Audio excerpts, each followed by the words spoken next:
I was struggling with a lot of stuff. And I didn't want my benefits to stop because that's all I had.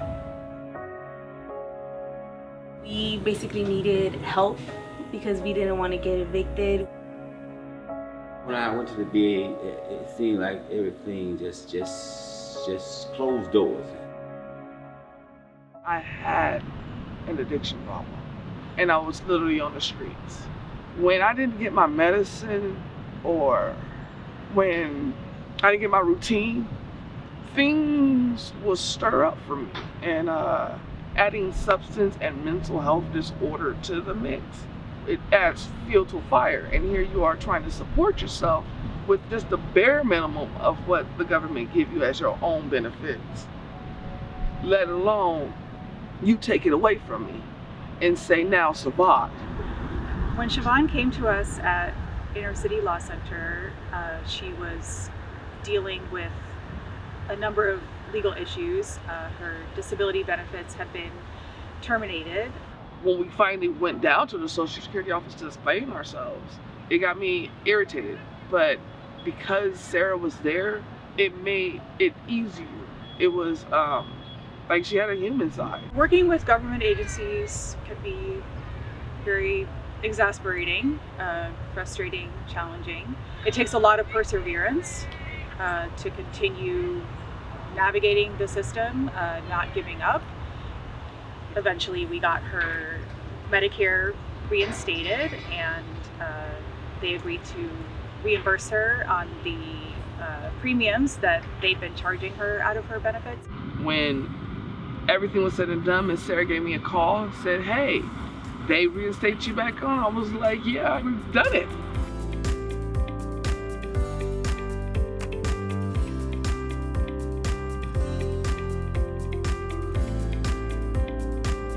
If it wasn't for Sarah, I wouldn't be here in front of y'all right now. Thank you, Sarah. Thank you, Inner City Law.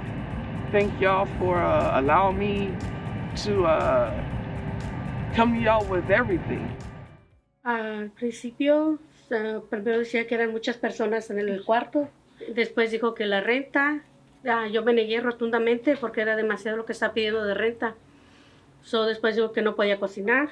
Pues, para ser honesta, sentí mucho coraje e impotencia porque ver cómo ella, al abrirle la puerta, ella se metió como Juan por su casa y empezó que esto no quiero aquí, trastes, todo, empezó que el tostador, todo me sacó.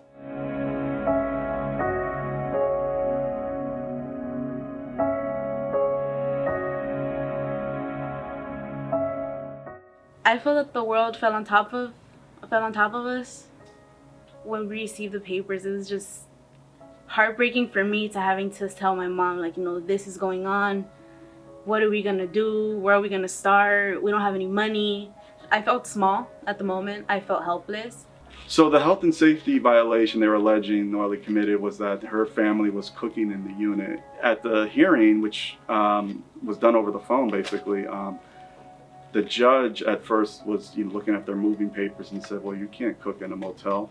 I said, as I notified the judge, this was not a motel, it was a residential hotel, that they've been there for many years, were cooking for many years, and there was no public health and danger issue at all. So we were able to stop the steamrolling of Noelle and her family's eviction, and especially during the time of the pandemic, which is not needed to go forward that quickly.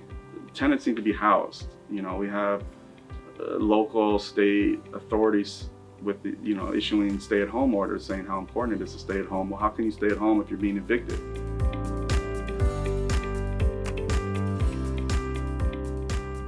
Knowing that someone was helping us in the moments that we needed them more, it just felt so relieving. We're in a better place now. I joined the Navy in October of 1985. I want to be a pilot. I want to be a Navy pilot. When I left, they didn't approve of something that they said I did in the military. It was a bad conduct discharge. After Navy, I like I said, found myself homeless and heavily on drugs. Well, when I first came to Inner Law Center for help, I came here because I wasn't getting through to the VA about my condition. I first met Mr. Holman in July of 2019. I received the records from his time in service, and it was clear that he had experienced mental health symptoms in service. He had acted out as a result of experiencing those symptoms. He was treated in service, and then he was removed for having those symptoms. The VA refused to acknowledge that for 30 years, rather than just providing him with the health care and the benefits and the services that he needed.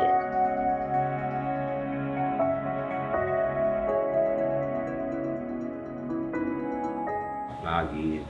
They said no. I apply again. The VA said no. I apply again. The VA said no. Filing an appeal is challenging as it is, but having to file appeal remotely, we had to use all of the resources that we had at our disposal.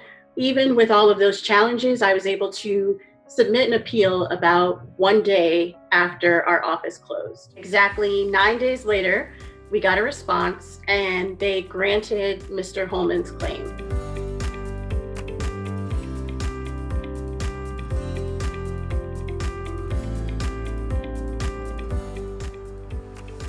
But where I used to be and where I'm at now, this is beautiful. I don't want to go back to that lifestyle. Man. I don't. And I'm not going back to that lifestyle. I'm going to keep pushing forward. I got big dreams and goals.